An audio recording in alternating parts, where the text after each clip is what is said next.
ज्ञान आईएएस के इस एमसीक्यू प्रोग्राम में आप सभी का स्वागत है। मैं हूं अभिषेक सिंह भारद्वाज। दोस्तों, आज से ज्ञान आईएएस की तरफ से 67वीं बीपीएससी की जो प्रारंभिक परीक्षा की संभावित तिथि है, उससे पहले तक लगभग 20 एपिसोड में हम सभी लोग पूरे पिछले एक वर्ष के करंट अफेयर्स को कवर करने का प्रयास करेंगे। तो जुड़ जाइए ज्ञान आईएएस के साथ और चैनल को सब्सक्राइब कर लीजिए। तो देर न करते हुए शुरू करते हैं और देखते हैं पहला प्रश्न। पहला प्रश्न है, महाराष्ट्र सरकार ने गोरेवाड़ा चिड़ियाघर का नाम बदलकर किसके नाम पर रख दिया है? विकल्प ए पेशवा बाजीराव, विकल्प बी छत्रपति शिवाजी महाराज, विकल्प सी बाला साहब ठाकरे और विकल्प डी इनमें से कोई नहीं। इस सवाल का जवाब हो जाएगा विकल्प सी, बाला साहब ठाकरे के नाम पर रखा गया है। महाराष्ट्र सरकार ने गोरेवाड़ा चिड़ियाघर का नाम बदलकर बाला साहब ठाकरे के नाम पर रख दिया है। अगला सवाल देख लेते हैं। हमारा अगला सवाल है, 4-5 दिसंबर 2021 यानी दिसंबर 2021 को 5वें हिंद महासागर सम्मेलन का आयोजन कहाँ किया गया था? विकल्प ए अबू धाबी, बी ढाका, सी नई दिल्ली और डी बीजिंग। तो इस सवाल का जवाब हो जाएगा विकल्प ए अबू धाबी। अबू धाबी कहाँ है? यूएई, इसी को कहा जाता है संयुक्त अरब अमीरात, है ना, अमीरात। याद रखेंगे, अबू धाबी में 5वें हिंद महासागर सम्मेलन का आयोजन किया गया था। अगला सवाल, किस व्यक्ति ने हेती के प्रधानमंत्री के रूप में हाल ही में शपथ ग्रहण किया? विकल्प ए क्लाडे जोसेफ, विकल्प बी जुबिन पीटर, विकल्प सी जोवेनल मोइसे, विकल्प डी एरियल हेनरी। इस सवाल का जवाब हो जाएगा विकल्प D Ariel Henry. Ariel Henry हाल ही में हेती के प्रधानमंत्री के रूप में शपथ ग्रहण किए हैं। अगला सवाल, ब्लॉकचेन तकनीक का उपयोग कर शैक्षिक दस्तावेज जारी करने वाला भारत का पहला राज्य कौन बन गया है? ये तकनीक का नाम जरूर ध्यान रखेंगे, ब्लॉकचेन। विकल्प ए महाराष्ट्र, बी उत्तर प्रदेश, सी मध्य प्रदेश और डी बिहार। इस सवाल का जवाब हो जाएगा विकल्प ए महाराष्ट्र। महाराष्ट्र में ब्लॉकचेन तकनीक का उपयोग कर शैक्षिक दस्तावेज जारी करने वाला भारत का पहला राज्य होने का गौरव हासिल किया है। अगला सवाल देख लेते हैं। निम्नलिखित में से किसे नेस्कॉम की पहली महिला चेयरपर्सन के रूप में हाल ही में नियुक्त किया गया है? तो ये भी ध्यान रखने वाला प्रश्न है कि नेस्कॉम की पहली महिला चेयरपर्सन के रूप में हाल ही में किसे नियुक्त किया गया है? विकल्प ए रेखा शर्मा, बी अमृता सक्सेना, सी गीता देसाई, डी रेखा मेनन। इस सवाल का जवाब हो जाएगा विकल्प डी रेखा मेनन।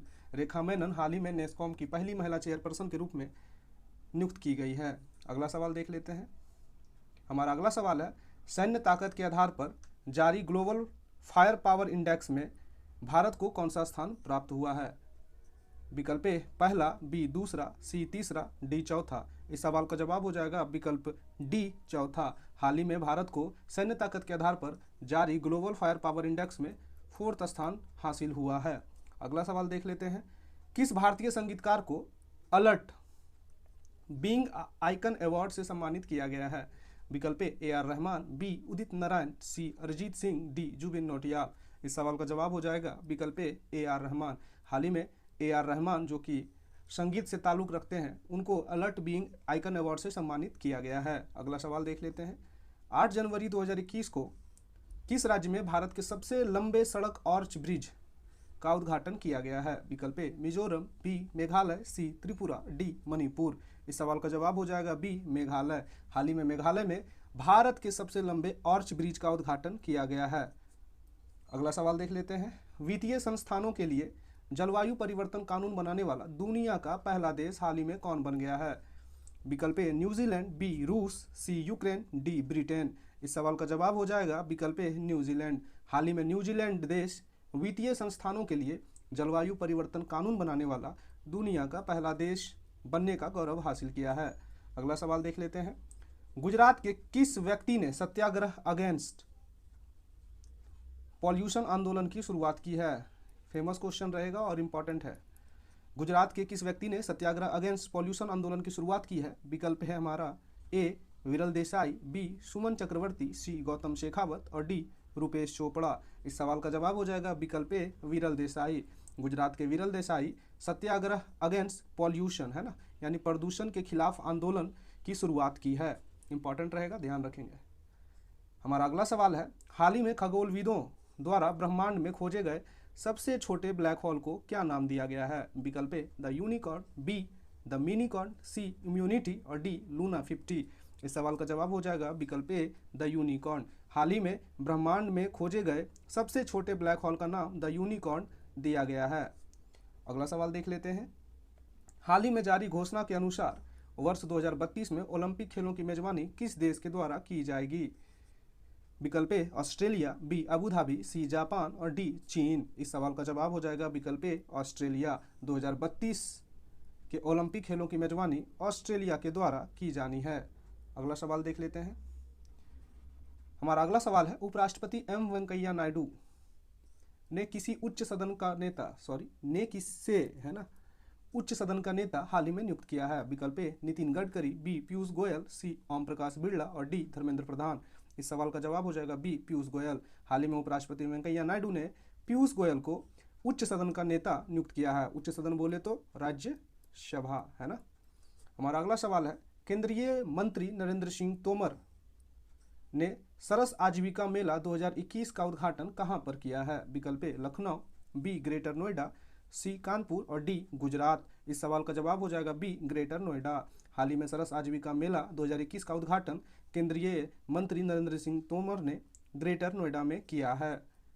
हमारा अगला सवाल है, 14 फरवरी को किस बंदरगाह पर अंतर्राष्ट्रीय क्रूज टर्मिनल सागरिका का उद्घाटन किया गया है? विकल्प ए कोचीन बंदरगाह, बी गुजरात बंदरगाह, सी मुंबई बंदरगाह और डी चेन्नई बंदरगाह।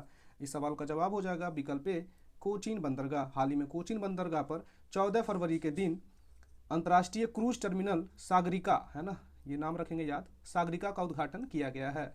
अगला सवाल देख लेते हैं। हमारा अगला सवाल है, मार्च 2021 में प्रधानमंत्री नरेंद्र मोदी एवं बांग्लादेश की प्रधानमंत्री शेख हसीना ने किस यात्री ट्रेन को हरी झंडी दिखाई है? विकल्प ए मिताली एक्सप्रेस, बी मैत्री एक्सप्रेस, सी वसुंधरा एक्सप्रेस, डी सेवा एक्सप्रेस। इस सवाल का जवाब क्या हो जाएगा? विकल्प ए मिताली एक्सप्रेस। हाल ही में प्रधानमंत्री नरेंद्र मोदी और बांग्लादेश की प्रधानमंत्री शेख हसीना ने मिलकर मिताली एक्सप्रेस को हरी झंडी दिखाई है। यानी मिताली एक्सप्रेस अब किन दो देशों के बीच चलने वाले हैं? बांग्लादेश और भारत के बीच। हाल ही में नीति आयोग द्वारा जारी बहुआयामी गरीबी सूचकांक यानी MPI के अनुसार सर्वाधिक बहुआयामी गरीब वाला राज्य कौन है? विकल्प ए उड़ीसा, बी उत्तर प्रदेश, सी बिहार और डी पश्चिम। इस सवाल का पश्चिम बंगाल, है ना। इस सवाल का जवाब हो जाएगा विकल्प सी बिहार। हाल ही में बिहार नीति आयोग द्वारा जारी बहुआयामी गरीबी सूचकांक में सबसे गरीब राज्य देखा गया है ना। अगला सवाल देख लेते हैं। हमारा अगला सवाल है, हाल ही में किस अंतरिक्ष संगठन ने दुनिया की पहली गृह रक्षा प्रणाली दोहरे क्षुद्रग्रह पुनर्निर्देशन परीक्षण को लॉन्च किया है? विकल्प ए इसरो, बी नासा, सी DRDO और डी बार्क। इस सवाल का जवाब हो जाएगा विकल्प बी नासा। नासा द्वारा दुनिया की पहली गृह रक्षा प्रणाली दोहरे क्षुद्रग्रह पुनर्निर्देशन परीक्षण को लॉन्च किया गया है।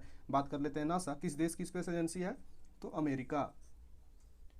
अगला सवाल, नवंबर 2021 में चेक गणराज्य की प्रधानमंत्री किसे नियुक्त किया गया है? विकल्प ए जोनेस घर स्टोर, बी महामहिम प्रेट फ्याला, सी अत्युल सत्यार्थी और डी अलेक्जेंडर सेलनबर्ग। इस सवाल का जवाब हो जाएगा विकल्प बी महामहिम प्रेट फ्याला।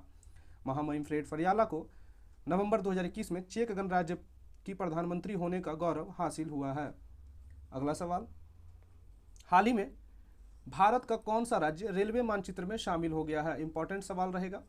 विकल्प ए त्रिपुरा, बी मिजोरम, सी मणिपुर और डी मेघालय। इस सवाल का जवाब क्या हो जाएगा? विकल्प सी मणिपुर। मणिपुर जो कि आज से पहले भारतीय रेलवे मानचित्र में शामिल नहीं था, अर्थात वहाँ पर रेल सेवा विकसित नहीं थी, लेकिन अब जो है वहाँ रेल सेवा उपस्थित हो चुकी है ना, वहाँ विकास हो चुका है रेलवे सेवा का, इसलिए वो मानचित्र में अब शामिल हो गए हैं। तो इम्पॉर्टेंट रहेगा आगामी परीक्षाओं के लिए। दोस्तों, इस एपिसोड में हम लोग 30 महत्वपूर्ण प्रश्नों का संग्रह देखेंगे जो पिछले एक वर्ष 2021 से 2022 के बीच का है।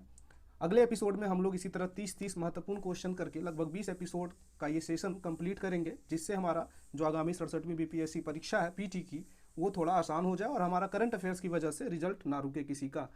अगला सवाल देख लेते हैं। फीफा अंडर महिला विश्व कप 2022 का आयोजन किस देश में किया जाएगा? विकल्प ए भारत, बी ब्राजील, सी ऑस्ट्रेलिया और डी जापान। इस सवाल का जवाब क्या हो जाएगा? विकल्प ए भारत। फीफा अंडर महिला विश्व कप 2022 का आयोजन भारत देश में किया जाएगा। इंपॉर्टेंट रहेगा आप सभी के लिए। ये डेट याद रखिएगा 2022। अगला सवाल देख लेते हैं, भारत ने किस वर्ष तक सेना क्षेत्र में $1 ट्रिलियन के निर्यात का लक्ष्य रखा है? विकल्प ए 2030 तक, बी 2022 तक, सी 2024 तक और डी 2025 तक। इस सवाल का जवाब हो जाएगा विकल्प ए 2030 तक। भारत में 2030 तक सेना क्षेत्र में $1 ट्रिलियन के निर्यात का लक्ष्य रखा गया है। इंपॉर्टेंट है। अगला सवाल है, प्रधानमंत्री नरेंद्र मोदी द्वारा किस दिवस को विभाजन विभीषिका स्मृति दिवस के रूप में मनाने की घोषणा हाल ही में की जाएगी? MVVI रहेगा। विकल्प ए 11 अगस्त, बी 12 अगस्त, सी 13 अगस्त और डी 14 अगस्त। इस सवाल का जवाब हो जाएगा विकल्प डी 14 अगस्त। हाल ही में 14 अगस्त को प्रधानमंत्री नरेंद्र मोदी द्वारा विभाजन विभीषिका स्मृति दिवस मनाने के रूप में घोषणा की गई है। हमारा अगला सवाल है, ग्लोबल जेंडर गैप इंडेक्स 2021 के संबंध में कौन सा कथन सही है? हमारा कथन 1 है, यह विश्व आर्थिक मंच द्वारा जारी किया जाता है। कथन 2, प्रथम स्थान पर आइसलैंड रहा है, यानी आइसलैंड को प्राप्त हुआ है पहला स्थान। कथन 3, भारत को इसमें 140वां स्थान प्राप्त हुआ है। और कथन चौथा यानी 4, 2020 में भारत का स्थान क्या था? 112वां। आपको बताना है कि इसमें कौन सा कथन सही है ना। हमारा विकल्प है 2 और 3, विकल्प बी केवल 2, विकल्प सी 2 और 4 और विकल्प डी उपर्युक्त सभी। इस सवाल का क्या जवाब हो जाएगा? विकल्प डी सभी कथन सत्य हैं। ग्लोबल जेंडर गैप इंडेक्स 2021 की बात करें तो ग्लोबल जेंडर गैप इंडेक्स विश्व आर्थिक मंच द्वारा जारी किया जाता है। इस बार जो रिपोर्ट 2021 वाली है इसमें पहला स्थान आइसलैंड को प्राप्त हुआ है, बिल्कुल सही, और भारत को इसमें 140वां स्थान प्राप्त हुआ है। इससे पहले भारत का स्थान क्या था? 112वां। इंपॉर्टेंट रहेगा। अगला सवाल देख लेते हैं। हमारा अगला सवाल है, यूनेस्को द्वारा विश्व धरोहर स्थलों की सूची में शामिल भारतीय स्थल भोरा घाट या लमेत घाट का संबंध किस राज्य से है? विकल्प ए मध्य प्रदेश, बी चेन्नई, सी बिहार और डी गुजरात। इस सवाल का जवाब हो जाएगा विकल्प ए मध्य प्रदेश। ये जो भोरा घाट और लमेत घाट है इसका संबंध किससे है? मध्य प्रदेश से। अगला सवाल देख लेते हैं, भारतीय मूल की किस महिला को अमेरिकी राष्ट्रपति जो बिडेन ने व्हाइट हाउस का वरिष्ठ सलाहकार हाल ही में नियुक्त किया है? विकल्प ए नीरा टंडन, बी नीतू मुखर्जी, सी मनीषा कश्यप और डी शालिनी भारद्वाज। इस सवाल का जवाब हो जाएगा विकल्प ए नीरा टंडन। हाल ही में जो बाइडन जो अमेरिका के राष्ट्रपति हैं वर्तमान में, उन्होंने व्हाइट हाउस का वरिष्ठ सलाहकार नीरा टंडन जी को नियुक्त किया है। अगला सवाल देख लेते हैं। अगला सवाल है, बिहार के किस नदी पर डगमारा जल विद्युत परियोजना का निर्माण जो किया जा रहा था उसे बंद कर दिया गया है? इंपॉर्टेंट रहेगा। हमारा विकल्प है कोसी, बी सोन, सी फल्गु और डी गंडक। इस सवाल का जवाब हो जाएगा विकल्प ए कोसी। हाल ही में कोसी नदी पर जो डगमारा जल विद्युत परियोजना का निर्माण किया जा रहा था उसे बंद कर दिया गया है। कारण क्या है? कारण है कि जो डगमारा जल विद्युत परियोजना में बिजली का उत्पादन होना था वो बिजली उत्पादन जरूरत से ज़्यादा ही महंगी पड़ रही थी, है ना, यानी उत्पादन में ज़्यादा ही खर्च हो रहा था बिजली के उत्पादन में, इसलिए इसे बंद कर दिया गया। हमारा अगला सवाल है, 22 मई 2021 को मनाए गए जैव विविधता दिवस की थीम क्या था? विकल्प A protect biodiversity, B climate change and biodiversity, C we are part of the solution और D our solution are in the nature. इस सवाल का जवाब हो जाएगा विकल्प C we are part of the solution. 22 मई 2021 को जो मनाया गया था जैव विविधता दिवस, उसकी थीम थी we are part of the solution. आप लोग ध्यान रखेंगे जैव विविधता दिवस हर वर्ष किस तारीख को मनाया जाता है? तो 22 मई को। हमारा अगला सवाल है और सेकेंड लास्ट, 7 से 9 नवंबर के मध्य अंतरराष्ट्रीय, है ना, अंतरराष्ट्रीय धम्म सम्मेलन 2021 का आयोजन कहाँ किया गया था? विकल्प ए पटना विश्वविद्यालय, बी नालंदा विश्वविद्यालय, सी आर्यभट्ट विश्वविद्यालय और डी मिथिला विश्वविद्यालय। इस सवाल का जवाब हो जाएगा विकल्प बी नालंदा विश्वविद्यालय। याद रखेंगे नालंदा विश्वविद्यालय में नवंबर के मध्य अंतरराष्ट्रीय धम्म सम्मेलन 2021 का आयोजन किया गया था। इंपॉर्टेंट रहेगा। और इस एपिसोड का अंतिम सवाल, किस प्रसिद्ध बास्केटबॉल खिलाड़ी को बास्केटबॉल हॉल ऑफ फेम 2020 में शामिल किया गया है? विकल्प A Michael Jordan, B LeBron James, C Magic Johnson और डी कोबे ब्रायंट। इस सवाल का जवाब हो जाएगा विकल्प डी कोबे ब्रायंट। हाल ही में कोबे ब्रायंट को बास्केटबॉल खिलाड़ी, जो इनका संबंध किससे है? बास्केटबॉल से, इनको हॉल ऑफ फेम 2020 में शामिल किया गया है। तो इस तरह से महत्वपूर्ण जो 30 प्रश्न थे उसकी एक श्रृंखला यानी एपिसोड 1 आप लोगों के बीच है। हम लोग हर दिन यानी प्रत्येक दिन एक एक एपिसोड करके लगभग 20 एपिसोड में जो महत्वपूर्ण करंट अफेयर्स होंगे उसे खत्म करने का प्रयास करेंगे। तो चैनल के साथ बने रहें। अच्छा लग रहा हो तो ज़रूर चैनल को लाइक, सब्सक्राइब और शेयर ज़रूर कर दें, है ना। मिलते हैं अगले एपिसोड में, तब तक पढ़ते रहिए, मस्त रहिए।